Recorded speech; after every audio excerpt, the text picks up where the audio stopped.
hoje, dia 30 de dezembro de 2021, nós do Cartório Contemporâneo e da Confederação Nacional de Notários e Registradores desejamos um ano novo próspero e cheio de realizações a todos os notários, registradores, a você de casa e a todos os que contribuíram com a existência do programa.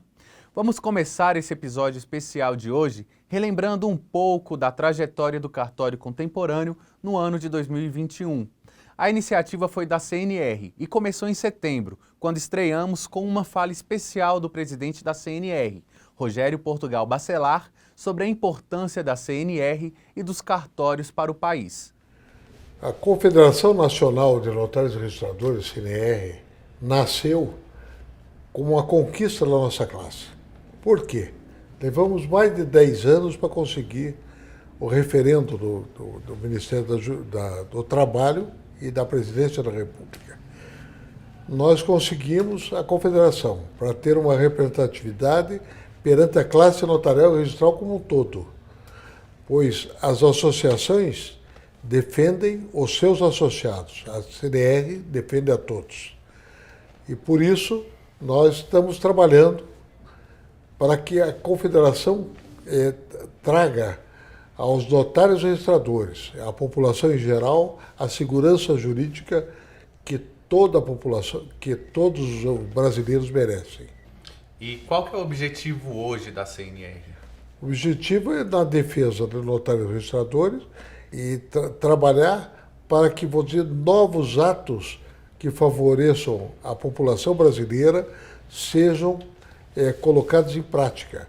Hoje nós estamos com alguns atos que tiramos do judiciário, que é inventário, separação e divórcio, apostilamento de bens, apostilamento de documentos, que, vou dizer, e além disso tem a mediação e conciliação.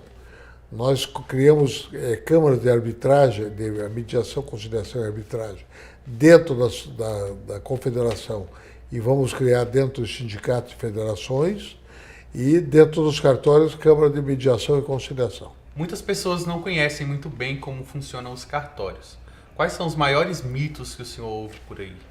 O problema é que os cartórios hoje que dão a segurança jurídica a todas as transações no Brasil. Não só no Brasil, como no resto do mundo.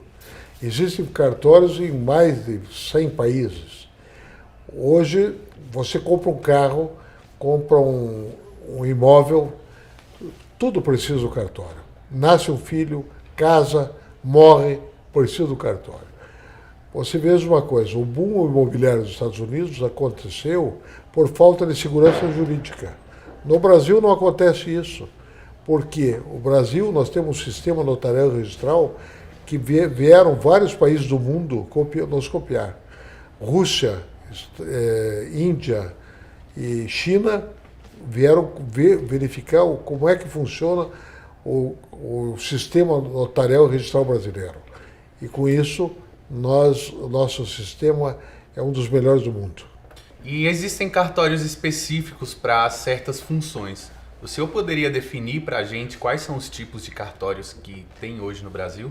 Tabelião de notas, ele faz o reconhecimento de firma, autenticação, escritura, testamento e procuração. E ata notarial. São alguns atos específicos do tabelião de notas. Tabelião de protesto, protesta os títulos e recupera o dinheiro, tanto da parte do governo, das procuradorias estaduais, municipais e federais, como dos bancos e das pessoas. O registro civil faz casamento, nascimento, óbito e todos os atos do cotidiano como cartório da cidadania. O título de documentos registra todos os móveis, os bens móveis que possam ser registrados para dar a maior segurança jurídica. O registro de imóveis registra os imóveis e as transações que são feitas através de hipotecas, de alienação fiduciária, e ele faz a retomada desses imóveis também quando é necessário. Então, são alguns cartórios, além do distribuidor, que é o cartório que distribui, que serve como um índice geral para todos os outros.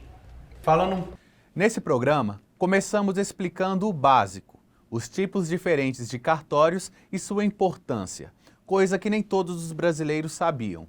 Chamamos especialistas como os doutores Rainei Marinho e Gessé Pereira para falar dos cartórios de registro de títulos e documentos e de registro civil de pessoas jurídicas. Bom, a gente precisa fazer um esclarecimento rápido antes de falar sobre o que é o cartório de títulos e documentos e um cartório de pessoa jurídica. Vamos entender o sistema registral brasileiro de uma forma geral. Temos os cartórios de registro civis de pessoas naturais, que registram os óbitos e os nascimentos e os casamentos das pessoas. Temos os protestadores de títulos, nós temos os tabeliães, temos os registradores de imóveis e os distribuidores. Nesse universo existem os cartórios de registro de títulos, documentos e pessoa jurídica. O cartório de títulos e documentos, basicamente, ele registra todos os documentos particulares que as pessoas têm. Contratos de locação, recibos, calções, de uma forma geral. Eles registram esses contratos e também registram contratos para a sua conservação. Qualquer documento que você tenha em casa, você pode levar para registrar para conservação em um cartório de títulos e documentos. E mais, a legislação fala que o registro de títulos e documentos ele também registrará o residual. E o que é o residual? O residual é exatamente o novo que está por vir de termos de documentação. Os cartórios, então, poderão fazer o registro desse residual. Residual que é muito importante para a população porque é exatamente o futuro. Os documentos que serão criados no futuro, as legislações que vão mudar, o título dos documentos registra esse residual, esse novo que vai vir. É muito importante isso que seja pontuado. Os cartórios de pessoa jurídica registram os atos de sociedade simples, as atas, registram também as fundações, as associações, de uma forma geral, gerando a essas entidades a personalidade jurídica das entidades. Então, o título dos documentos e o cartório de pessoas jurídicas são muito importantes para a população de uma forma geral. O registro de títulos e documentos e pessoas jurídicas, eles confundem um pouquinho, tá? No registro de títulos e documentos, a gente registra documentos por si só. E em pessoas jurídicas, a gente conta toda a história de uma pessoa jurídica. Por exemplo, pode ser uma associação, uma igreja, um sindicato, um partido político, uma sociedade simples. Então, ali, na pessoa jurídica, todos os atos daquela entidade, desde a sua constituição, todas as suas alterações, eleições de diretoria, vai seguindo uma certa sequência. Então, isso é o registro civil da pessoa jurídica. No título de documentos, às vezes, até um documento de uma pessoa jurídica. E aí, parece que se confunde um pouco. Mas acontece que em títulos de documentos, você está registrando um documento e não é para contar a história de uma pessoa jurídica. É um documento que você quer preservar. Então, por exemplo, isso acontece muito com um condomínio.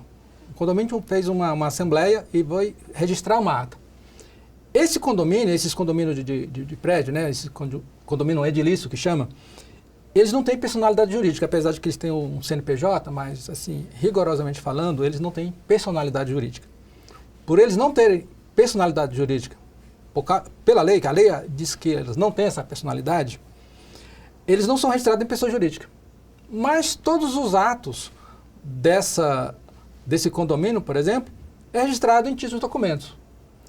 E uma coisa, assim, bem curiosa em relação ao registro de pessoa jurídica é o seguinte: o condomínio, nesse exemplo que eu estou dando aqui, ele não está preso a um cartório específico. Então, uma ata ele pode registrar num cartório. Aqui no DF nós temos acho que 14 cartórios de títulos e documentos. E ele pode, uma vez, numa eleição, registra uma ata num certo cartório. Numa segunda eleição, em outro. E ele não está preso porque os atos não são sequenciais. E esse fato de os atos não serem sequenciais recebe até um nome em direito, que é que não está subordinado ao princípio da continuidade. No registro de imóveis, por exemplo, todos os atos têm que seguir um princípio da continuidade, né? A vende para B, que vende para C, e você não pode pular, né? No caso dos títulos documentos, por você estar registrando um documento isolado e sem nenhuma ligação com atos anteriores, ele não está sujeito a essa coisa chamada de princípio da continuidade.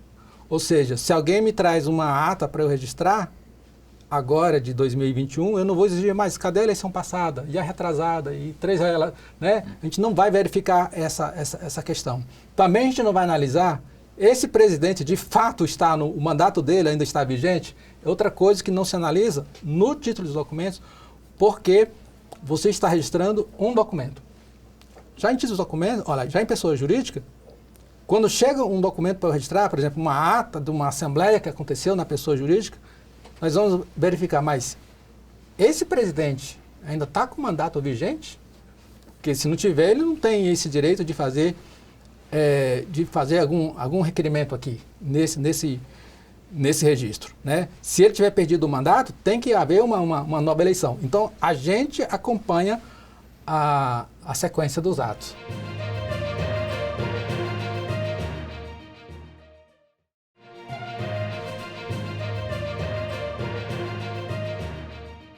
Quem nos explicou sobre o cartório de registro civil de pessoas naturais e sua importância foram os doutores Devani Garcia e Gustavo Fiscarelli. Bom, os cartórios de registro civil, regulados através da Lei 6.015, eles são responsáveis por efetuar o registro de nascimento, de casamento e de óbito das pessoas naturais. É através desses registros de nascimento, por exemplo, que a pessoa inicia-se para o mundo jurídico. A sua existência jurídica é a partir do seu nascimento, e a partir daí ela pode exercer a cidadania. Ela vai ter, a partir disso, poder ser identificada através da sua carteira de identidade. Ela pode, a partir daí, ser cadastrada no cadastro de pessoas físicas da Receita Federal, e com isso os cartórios mantêm esse acervo para sempre em seus arquivos, e também pode fornecer sempre uma atualização da vida, porque a vida das pessoas, ela pode vir a sofrer alterações. A pessoa nasce, a pessoa casa, a pessoa tem casos de pessoas que podem sofrer algum tipo de interdição na sua vida civil. Enfim, os cartórios registram toda a vida civil do cidadão. E qual a importância do registro civil na vida das pessoas e de órgãos como o IBGE? Bom, os cartórios de registro civil têm obrigação legal de, a cada trimestre, informar o número de nascimentos, de casamentos e óbitos ocorridos naquele período, informar diretamente ao IBGE. O IBGE, nós sabemos que é um órgão governamental que tem entre uma das suas funções fazer a contagem populacional. E essa contagem, ela é muito importante para o Brasil, para os estados e especificamente para os municípios, que muitas vezes, através do número da contagem da sua população, conseguem receber verbas diferenciadas, porque existem algumas verbas recebidas que têm uma vinculação diretamente com a contagem populacional. E, através disso, poder criar políticas públicas para beneficiar a sua população. As informações também dos cartórios civis não são só para o IBGE. As nossas informações são compartilhadas com outros órgãos governamentais. Como exemplo aqui, a informação que emitimos diariamente. Diariamente, nós temos a obrigação de informar ao INSS, à Receita Federal, os óbitos ocorridos. Por que isso? Vejam como os cartórios são importantes, inclusive, para a economia do Brasil. Ao informarmos um óbito ocorrido de uma pessoa que recebia um benefício previdenciário, automaticamente esse benefício previdenciário ele é interrompido. Antigamente, sem essa informação, o governo ficava ainda fazendo os pagamentos desses benefícios durante meses, e muitas vezes era possibilidade de fraude concreta nesse sentido. Qual a importância do registro civil de pessoas naturais para o cidadão? Veja, Duda, o registro civil, dentre todas as especialidades, é aquele cujos atos são atos já intrinsecamente ligados à cidadania, né? Então, por aqui passam os principais atos da vida civil de um cidadão. Então, o nascimento, o casamento, o óbito, as questões de Estado, como interdições, emancipações, isso falando apenas em registros, mas atualmente, inclusive, você tem a situação de outros atos que vieram sendo incorporados ao registro civil nos últimos anos, notadamente o reconhecimento de filiação, seja a paternidade voluntária ou socioafetiva, a alteração de sexo e gênero pelas pessoas trans. Então, uma série de outros atos que dignificam a atividade e conferem cidadania às pessoas que dele se utilizam. Qual a importância do registro civil na pandemia? Olha, o registro civil ele é importante independentemente da época ou da situação. Eu acho que na pandemia ficou-se mais claro ainda de que o registro civil tocado e gerido de forma prudente, de forma razoável, moderna, ele é indispensável para a sociedade. Não obstante todos os desafios impostos pela pandemia, o registro civil não parou. Em momento algum, todas as questões tecnológicas que hoje a gente tem, auxiliado por provimentos específicos do CNJ, todos os atos de cidadania continuaram sendo realizados de forma normal, logicamente, com as considerações da pandemia. Então, o impacto ele foi grande, mas o cidadão brasileiro ele não deixou de ser servido pelos cartórios, pelos ofícios da cidadania. Já sobre o cartório de notas, chamamos a diretora da CNR e presidente do Colégio Notarial do Brasil, Gisele Barros. Os cartórios de notas para os cidadãos são aqueles cartórios onde as pessoas vão que fazem escrituras, procurações, escrituras declaratórias de união estável, reconhecimento de firmas, autenticações de documentos, atas notariais. Tecnicamente, é o cartório que formaliza a vontade jurídica das partes, autentica fatos e faz um aconselhamento jurídico de prevenção de litígios para aqueles que procuram os cartórios. A gente, na medida em que aconselhamos juridicamente para que eles pratiquem um ato jurídico da forma adequada, uma escritura de venda e compra, uma escritura de doação, uma autenticação de um documento, um reconhecimento de uma firma. Esses são os cartórios de notas. Quais são os principais serviços desses cartórios de notas? Nós prestamos diversos serviços para a população. Os principais serviços conhecidos são escrituras de venda e compra, procurações para auxílio previdenciário, para o INSS, reconhecimento de firmas, autenticações de documentos, desde 2007 também, escrituras de separação, divórcio, inventários e partilhas. Dentre outros atos que praticamos hoje no cartório de notas, apostilamento de documentos, que são apostilamento de documentos que serão usados no exterior, fazemos atas de uso capião, que a gente também faz isso extrajudicialmente no cartório, dentre outros atos. Um dos serviços que mais confundem a população brasileira é o de união estável e o de casamento. Aonde que pode ser realizado cada um deles? Em quais cartórios? União estável e casamento são dois institutos diferentes no direito. A união estável é uma situação de fato, onde as pessoas convivem de forma pública, notória, mas sem a formalização do casamento. O casamento é um ato formal, praticado perante um oficial de registro civil das pessoas naturais e muda o estado civil da pessoa de solteiro para casado. A união estável é uma situação de fato que é formalizada perante um tabelião de notas que para marcar aquela situação de fato, para determinar o tempo, o regime de bens, as regras que aquelas pessoas querem para aquela união estável. O casamento, um ato muito mais formal, não é realizado no cartório de notas, é realizado perante um oficial de registro civil das pessoas naturais, os cartórios que fazem casamentos, que registram os óbitos e os nascimentos, e ela muda o estado civil da pessoa, o casamento realmente muda o estado civil das pessoas.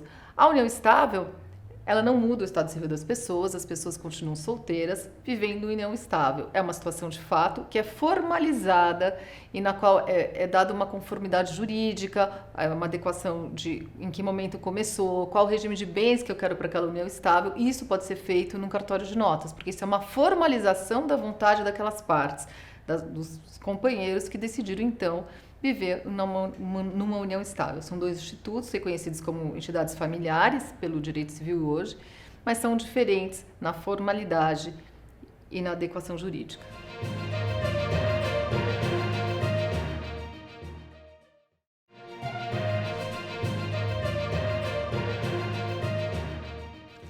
E para falar dos cartórios de registro de imóveis, sua tecnologia, assim como a central eletrônica, chamamos os doutores Flausilino Araújo e Fábio Costa. Os cartórios extrajudiciais já há muito tempo têm tido inúmeros avanços tecnológicos.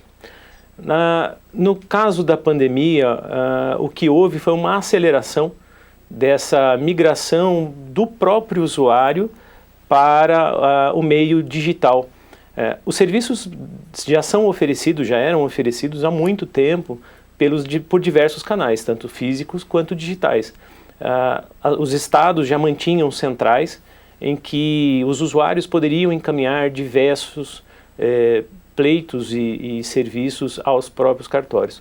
O que acontece e que nós verificamos até hoje, ainda há uma cultura muito arraigada nos usuários de utilização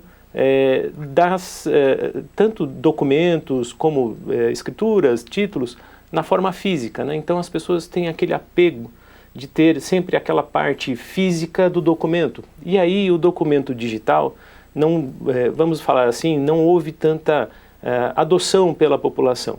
Mas desde 2001, quando houve a primeira MP que regulamentou a assinatura digital, já era possível que se encaminhasse aos cartórios os documentos nato digitais. Mas isso não foi algo de imediato aceito ou encaminhado pela própria população, que ainda continua se referindo a diversos documentos na forma física. Mas os cartórios já têm se preparado e já têm trabalhado para que isso se torne o caminho principal, principalmente em alguns aspectos, ou mesmo situações em que você consiga identificar que há uma padronização ou que não necessariamente dependa do próprio usuário. Então, vale citar um exemplo dos documentos geridos e encaminhados pela própria Caixa Econômica. Então, são documentos que aí no Brasil nós temos tido um bom retorno e um sucesso de encaminhamento de documentação, em que a Caixa Econômica gera o próprio documento nas suas agências e nos encaminha via central. O operador, como o próprio nome diz, nacional do Registro Eletrônico de Imóveis, ele surgiu como uma necessidade de agrupar, convergir todos os oficiais de registro de imóveis do Brasil para apresentar o registro de imóveis como um serviço único em todo o território nacional. Os estados já tinham as suas centrais de serviços eletrônicos compartilhados, porém eram centrais segmentadas, centrais que não tinham uma comunicação entre si. Então, o cidadão que precisava fazer, por exemplo, uma pesquisa em todos os cartórios de registro de imóveis do país, ele teria que entrar em cada uma dessas centrais e fazer essa pesquisa. O operador nacional, além do objetivo de convergir todos os oficiais de registro de imóveis em um só ambiente para prestar esse serviço, que é um serviço público para a sociedade brasileira, ele também teve como objetivo colocar todos os cartórios do país em uma rede de internet para universalizar, para facilitar o acesso a todos os cartórios do país. Porém, ele não substituiu as centrais. Sem dúvida alguma, o mercado imobiliário com seus diversos players, eu acredito que hoje no Brasil é quem oferece o maior leque de empregos para a nação brasileira. Tanto empregos para profissionais especializados, como empregos para brasileiros que não têm uma formação profissional especializada, mas que encontram nas diversas vertentes dessa grande indústria da construção civil, atividades profissionais que não exigem uma formação especializada, mas que oferece para esses brasileiros a oportunidade de um mercado. Os doutores Cláudio Marçal e Celso Belmiro falaram dos cartórios de protesto, seus avanços, tecnologia e benfeitorias para a população. Os cartórios têm contribuído muito na recuperação dos créditos e na redução do custo do crédito no Brasil. Por uma razão muito simples, né? Hoje tudo pode ser feito eletronicamente. Nós temos a nossa Central Nacional de Protesto de Títulos, que é a CEMPROT, que é a Central de Serviços Eletrônicos Compartilhados dos Tabeliões de Protestos do Brasil, pela qual o usuário pode acessá-lo e encaminhar os seus títulos a protestos sem nenhuma burocracia, né? Sem pagamento prévio e tudo mais. E a nossa central faz a distribuição do título para ser protestado para qualquer localidade do território nacional onde esteja domiciliado o devedor, né? E como isso pode ser feito? Como os tabeliões de protesto, como o protesto pode ajudar na recuperação do crédito, né? Na recuperação do crédito, na redução do custo do crédito. Desde que as pessoas, né, façam contato com a nossa central, é possível até que as empresas que tenham grande volume, ou o poder público, que também tem grandes volumes, que façam o encaminhamento via convênio através da nossa CEMPROT. Então é tudo muito fácil, sem burocracia e em tempo real. O protesto ele é mais eficaz e célere do que um processo de execução fiscal? Por quê? Sim, o protesto é sempre mais eficaz e célere. E a explicação disso é porque o protesto ele tem que ser realizado em 3 dias úteis, né? Na pandemia, em face de provimentos da Corregedoria Nacional de Justiça e da Corregedoria Estadual, das corregedorias estaduais, o prazo foi ampliado. Por exemplo, São Paulo, o prazo foi ampliado para 6 dias, né? Mas, de qualquer forma, o cartório tem que, recebendo o título, ele tem que intimar o devedor e apresentar o resultado para o credor dentro de 3 dias úteis e, na pandemia, 6 dias úteis. Entregando para o credor o instrumento o pagamento do título, se houver, ou o instrumento de protesto, como prova do inadimplemento do credor. A execução, não, ela já depende de contratação de advogado, ingresso em juízo, recolhimento de custas antecipado, citação do devedor e tudo mais. Então, uma execução, ela pode demorar de 2 até 8 anos, né? E o custo é muito maior, às vezes até 10 vezes mais que o custo da realização do protesto. E mais, considerando ainda que no protesto não tem custo para o credor. A história do protesto está intimamente ligada ao título de crédito, letra de câmbio. Então, o protesto tinha essa finalidade, fundamentalmente de provar a inadimplência do devedor e dar a publicidade para aquela comunidade, para aquela sociedade, dessa situação de inadimplência do devedor. E aí a gente tem, então, o protesto, como ele sempre foi, o protesto cambial, ou seja, ele intimamente ligado a títulos de crédito e a inadimplência relacionada específica aos títulos de crédito. Muito bem, de muito tempo para cá, claro que já mais recentemente, para além dessa finalidade meramente cambial, ligada aos títulos de crédito, o protesto de títulos ele passou a atuar num mercado específico, que é o mercado de crédito e cobrança. Ao lado de outros players desse segmento da economia, o mercado de crédito e cobrança é onde, hoje, fundamentalmente, o protesto de título ele atua. E de que forma? A apresentação do título a protesto, a qualificação do título. O que é a qualificação? É a verificação pelo tabelião de protesto do atendimento ou não dos requisitos para que esse título vá adiante dentro de um cartório. O tabelião verifica os requisitos, intima o devedor para pagar, e aí a gente está falando de um ato público e oficial, com segurança jurídica, com a fé pública de que é adotada o tabelião de protesto, ele intima o devedor para o pagamento. Se houver o pagamento, esse valor é entregue ao credor e, portanto, satisfeita a dívida.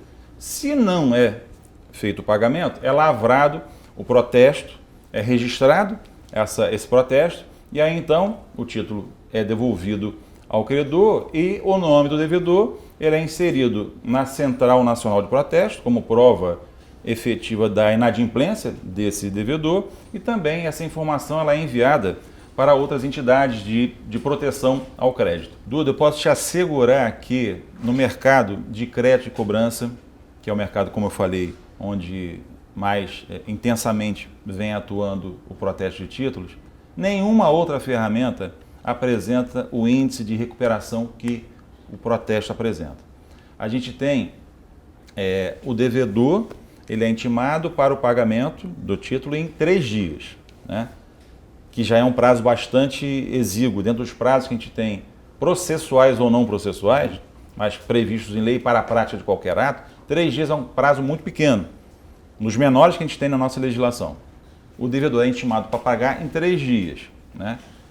Dentro desses 3 dias, ao final desses 3 dias, ou um pouquinho mais, por questões envolvendo intimação e tudo mais, a gente tem um índice de mais de 50% de pagamento, né? O que é muito, muito relevante, muito significativo. Somado a isso, a gente viu que, caso o devedor não pague, é lavrado o protesto.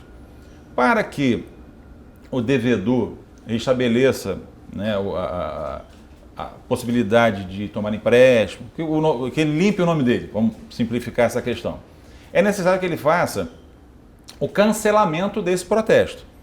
Isso geralmente é feito no ano seguinte, né? Então, pegando o pagamento dentro do tríduo 3 dias, é o nome bonito desses 3 dias, pagamento no tríduo e o cancelamento feito nesse prazo de 1 ano, a gente tem índices de 60% a 65%, né? E, por conta disso, a satisfação, que foi a segunda parte da sua pergunta, né? A satisfação dos usuários, ela é muito grande, né?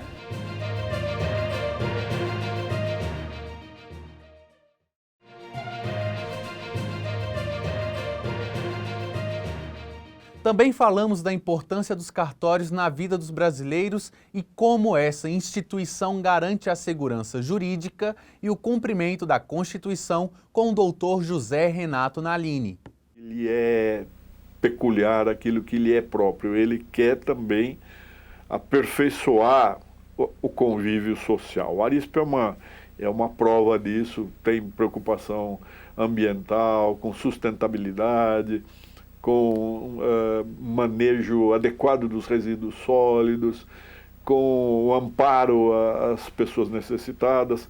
Então, essa consciência cidadã, ela é extremamente importante, e o fato de os registradores terem um contato direto com a sociedade, com a população que precisa resolver questões para eles complexas, mas para quem é do ramo é alguma coisa simples, né?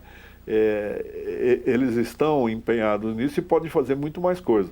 Poderiam fazer mais se o CNJ transferisse atribuições para os registros de imóveis e para as demais delegações também, né? Há muita coisa que eles podem fazer com maior eficiência, maior celeridade, maior confiabilidade do que sobrecarregar uma vara judicial, né? onde o juiz hoje ele está sentenciando, despachando, prestando informações para o CNJ ou se defendendo de alguma acusação. A cultura ESG, né? Cuidar simultânea e de uma forma conciliada de ambiente, de redução das desigualdades sociais, onde está a falta de moradia, e de governança corporativa, nós teríamos resposta para quase todos os problemas brasileiros, né? Eu sou muito afeiçoado à questão ambiental, porque o maior desafio da humanidade é realmente o aquecimento global, né? Ele vai trazer catástrofes. Ainda essa semana, o secretário-geral da ONU, o português Antônio Guterres, falou do alerta vermelho, né? Não é brincadeira o que o relatório do IPCC da ONU anunciou, né? O que virá. E quem vai sofrer mais são os mais pobres. Então, nós precisamos fazer alguma coisa, né, aqui no Brasil para mitigar. Talvez não seja possível mais evitar, mas mitigar, amenizar, nós podemos sim fazer. Os cartórios são tão importantes que eles são as instituições que os brasileiros mais confiam, como o doutor Emival Moreira explica. Eu acho, Duda, que essa pesquisa trouxe uma realidade, está adequada, porque os cartórios são instituições seculares, né? E está presente na vida de todo cidadão brasileiro. Está presente, tem uma capilaridade muito grande, está em todos os municípios, em quase todos os distritos do Brasil.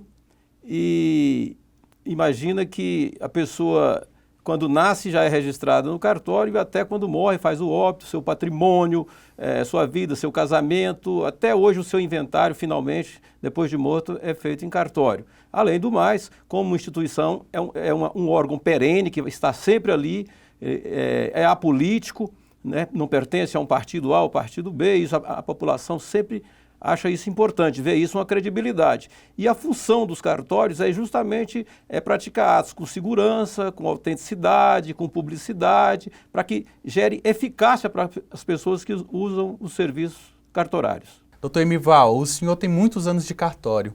O senhor acha que a pesquisa corresponde ao que o senhor vê no dia a dia, na realidade do seu trabalho?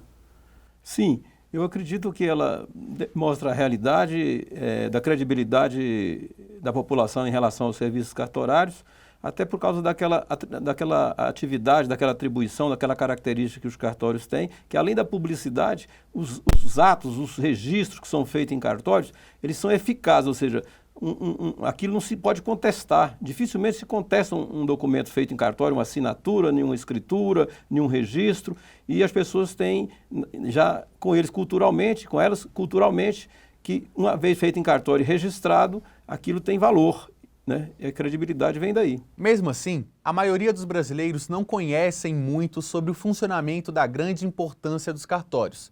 Por isso, a CNR e a Anoreg-BR criaram uma cartilha apresentada aqui por sua idealizadora, a doutora Moema Locatelli Beluso. Eu acredito que o que tenha levado a gente a produzir essa cartilha foi justamente a tua fala responde bastante, né?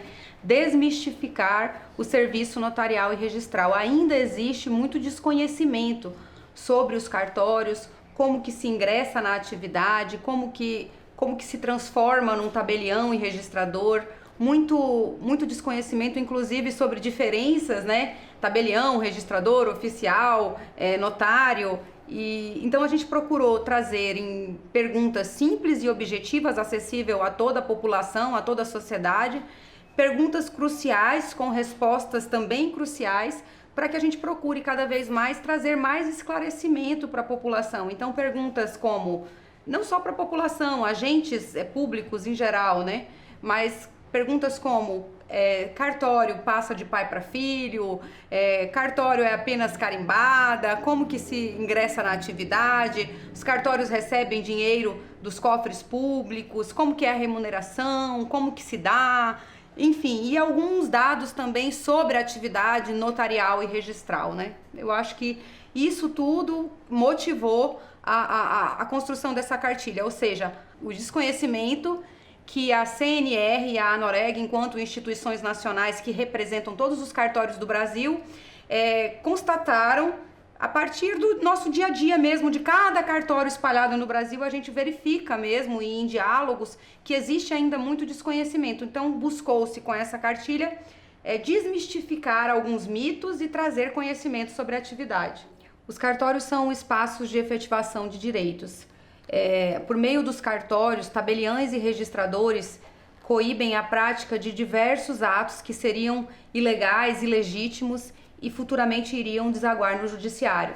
Então, por meio dos tabeliães e registradores, que são os profissionais à frente dos cartórios, profissionais com técnica e conhecimento jurídico necessário, inúmeros negócios que seriam fraudulentos ou que poderiam ter algum indício de fraude, são coibidos ali no momento do protocolo daquele serviço. Os cartórios exercem uma atividade preventiva, profilática enorme, seja na confecção dos negócios jurídicos, seja no reconhecimento de firma por fé pública, seja no registro de nascimento, no registro das propriedades, na regularização fundiária. Então, diversas situações jurídicas que são levadas até o tabelião e registrador são conformadas com a legislação, e o nosso papel é justamente verificar se as normas estão sendo cumpridas, para que evite que aquele negócio que está sendo transacionado, que está sendo realizado, não seja algo que dê problema no futuro. Então, os tabeliães e registradores, eles são fundamentais para a realização da cidadania, casamento, óbito, nascimento, desde o nascimento, reconhecimento de paternidade, emissão de CPF, tudo isso dentro de uma conformação normativa, dentro de uma verificação muito específica e muito cautelosa, para que todas as questões que sejam levadas até a serventia saiam em perfeito estado e não tenham problemas jurídicos no futuro, desaguando no judiciário. Conversamos sobre a importância da capacitação e da inovação nos cartórios com o Dr. Macarto de Andrade Camargo. Eu acho que todos nós estamos vivendo uma realidade que é desafiadora para toda e qualquer empresa, né? Com as inovações tecnológicas, principalmente das redes sociais. O mundo está se tornando muito mais rápido, né? Todo mundo quer tudo num prazo menor, no menor prazo possível. Eu acho que todas as empresas, né, de mídia, de prestação de serviço, de construção civil, estão correndo atrás, né, para alcançar o que a sociedade deseja, né, que é um atendimento mais célere, mais rápido, e a gente está chegando quase no instantâneo. E com os cartórios não pode ser diferente, né? Isso é um desafio grande que temos para prestar o serviço que a sociedade espera de nós, e a inovação tecnológica é o caminho que une a resposta de todos, né? Então, acho que com o cartório não é diferente. Eu acho que esse investimento na capacitação profissional é essencial para todas as empresas, mas não existe uma empresa, eu vou chamar assim, que ela é mais essencial que o cartório. Porque eu tenho uma visão que, para se colocar no mercado, uma empresa conta com 3 fatores.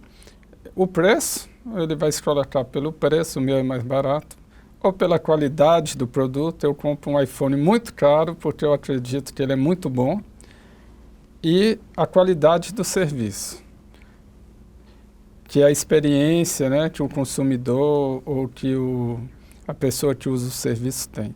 E cartório, você não pode competir no preço, que é o mesmo para todo mundo.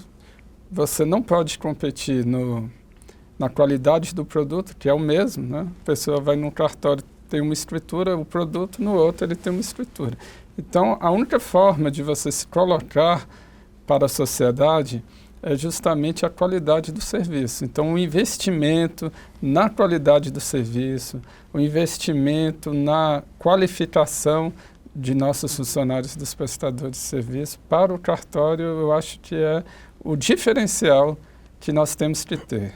Também falamos da ENOR, a Escola Nacional de Notários e Registradores, uma importante ferramenta de capacitação e aperfeiçoamento profissional dos notários, registradores e colaboradores, com a diretora Fernanda Abud. A Escola Nacional de Notários e Registradores, ela veio com a missão de aperfeiçoar, de levar cursos para notários, registradores, titulares, substitutos, colaboradores, os funcionários, assim como estudantes de direito ou qualquer pessoa que tenha interesse em conhecer um pouquinho mais sobre a matéria, sobre a atividade notarial e de registro.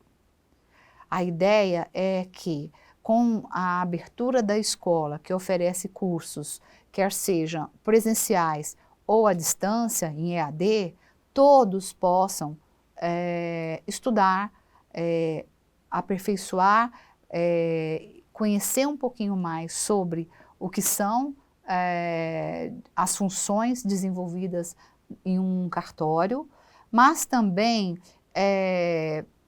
entender que, principalmente com a aula em EAD, seja possível ele, a qualquer momento do dia, conseguir estudar, que às vezes o trabalho, não é, a função do dia a dia impede as pessoas de estudarem. Então, a missão, o objetivo principal da escola é mostrar, disseminar conhecimento, trocar experiências, muitas das vezes até mesmo atuando no direito comparado, porque o modelo brasileiro, ele veio do nosso modelo alemão, germânico, que aí também teve influências do direito francês, do direito espanhol e do direito português. No momento em que veio para a América Latina e que de alguma forma teve as influências das nossas legislações, é preciso estudar todos os dias, porque é uma lei muito dinâmica, que todo dia tem uma alteração por um projeto de lei, por uma nova lei infraconstitucional ou até mesmo por alguma PEC da Constituição Federal. Por isso, é importante estudar. O objetivo da escola é esse, é facilitar o acesso ao estudo. E com isso também demonstrar que a prática do dia a dia, ela pode ser disseminada. Um cartório pode mostrar para o outro o que está fazendo. E com isso a escola seja ali um arcabouço de conhecimento com renomados professores do Brasil inteiro, de várias regiões, para que possam com isso trazer sua experiência. Uma troca de pesquisa que é muito rica. 2021 foi um ano de profundas mudanças em todos os segmentos. Com a pandemia, os cartórios tiveram que se reinventar. O atendimento online virou prioridade. Essas e outras inovações também foram discutidas no programa com o Dr. Hércules Benício. Olha, com a pandemia, várias inovações surgiram.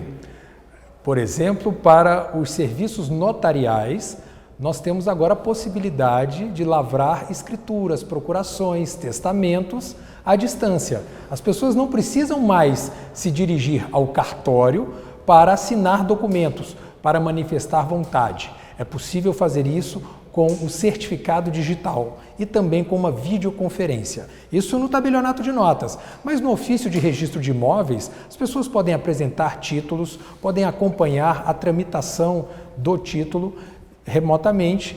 É interessante também que para registro de pessoas jurídicas, as atas podem ser feitas de forma à distância, né, por meio da tecnologia, de uma reunião em videoconferência, e essas atas podem ser levadas a registro por arquivos que chegam aos ofícios de registro civil das pessoas jurídicas e são normalmente registradas. Também a possibilidade de casamentos no registro civil das pessoas naturais, casamentos feitos à distância também. Houve todo um salto para o futuro e um futuro que se fez presente com a pandemia. Os serviços notariais e de registro, tabelionatos de protesto, recebendo os cancelamentos de protesto também à distância e os próprios títulos que já vinham sendo distribuídos, títulos eletrônicos que são devidamente protocolizados e geram as intimações. Então, há uma série de inovações e todas essas inovações mantém a segurança do serviço prestado por notários e registradores do Brasil. Certamente a pandemia foi um convite à criatividade das instituições, das entidades que congregam notários e registradores. Ora, o comum era que as pessoas fossem às unidades de serviço para que recebessem os serviços prestados. Com a pandemia e a restrição de circulação das pessoas, os cartórios precisaram se reinventar. E essa reinvenção foi feita de uma forma muito rápida e com muita segurança. Portanto, houve até alteração legislativa quanto à possibilidade de que as atas de assembleias que autorizavam sucessão administrativa num condomínio, numa associação, que essas atas pudessem ser feitas de forma remota ou com assembleias virtuais. E o registro de imóveis que teve que recepcionar títulos eletrônicos e também expedir documentos de uma forma mais rápida e também no ambiente eletrônico, tabelionatos de notas, tabelionatos de protesto, registro de títulos e documentos, também recebendo os documentos dessa forma. Houve, então, por parte da pandemia, um estímulo a essa inovação. E a tecnologia é fundamental para que os serviços possam funcionar.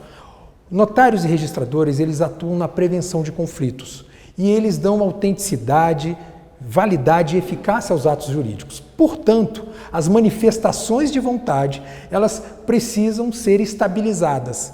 Para que eu possa identificar a autoria de uma manifestação de vontade, a tecnologia vai me ajudar dizendo: certificado digital com criptografia assimétrica é uma boa solução. Para que eu possa também certificar que aquele arquivo eletrônico não será alterado, adulterado, é preciso que eu cuide da integridade daquele arquivo. Ora, se eu altero algum trecho de um arquivo que foi assinado eletronicamente, o hash, a identidade daquele arquivo já vai ser alterada.